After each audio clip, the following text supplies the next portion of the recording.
এটা হচ্ছে সরস্বতী পুজোর দিনের ভিডিও। মানে এখানে রবিবারই হয়েছিল, 2 দিন পড়েছিল, তো এখানে রবিবার হয়েছিল। তো পুজো দেখে খেয়ে দিয়ে বাড়ি ফিরে একটুখানি রেস্ট নিয়ে, কারণ তখন প্রচুর রোদ ছিল, রেস্ট নিয়ে তারপর সন্ধ্যা নাগাদ বেরিয়েছি ঘুরতে। একটু কোথায় যাব কোনো ঠিক ছিল না, তো ওকে বললাম যে নিয়ে চলো। পরে দেখলাম কোথায় নিয়ে এসছে, একটা মন্দিরে। তো এটা হচ্ছে নীলকণ্ঠ মন্দির, ভরুচের খুব মানে বিখ্যাত নামকরা মন্দির হচ্ছে এটা। এর পাশেই পুরো একেবারে নদী, নদীর পুরো গায়েই মন্দিরটা। তো এখন তো নদীতে যাওয়ার রাস্তা বন্ধ করে দিয়েছে, কারণ মানে গেট বন্ধ হয়ে গেছে, সন্ধে হয়ে গেছে, তাই নয়তো খোলা থাকে, বোটও চলে। আর দেখো আরেকজন বকবক কী করে করেই যাচ্ছে। তো আমরা খুব ভালো টাইমে এসে, জানো তো, এখন সন্ধ্যারতি চালু হয়েছে। তো চলো মন্দিরে যাই।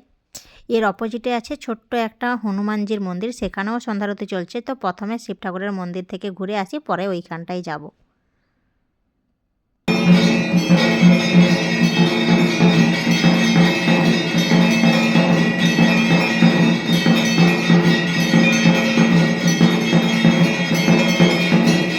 আরতি চলছিল, তাই আর ভিডিও করলাম না।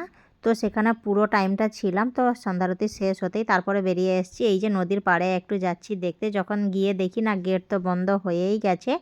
আর নয়তো দিনের বেলা হলে এখানে বোট চলে, তো সেটাতেও চড়া যেত আর একটু আগে এলে। কিন্তু এই যে দেখো, দেখা যাচ্ছে না গেট বন্ধই হয়ে গেছে। আর এখানে জানো তো শিবরাত্রির দিন খুব বড় মেলা হয়। মানে যেহেতু শিব ঠাকুরের মন্দির, তো তাই এখানে মেলাও বসে। দেখো মন্দিরটার পুরো পুরো মতলব গায়ে, একেবারে নদীর গায়েই মন্দির। দেখো এই যে নদীটা দেখা যাচ্ছে, নিশ্চয়ই বুঝতে পারছো। সন্ধ্যা হয়ে গেছে তাই ভালো করে দেখাতে পারলাম না, পরে নিশ্চয়ই দেখাবো।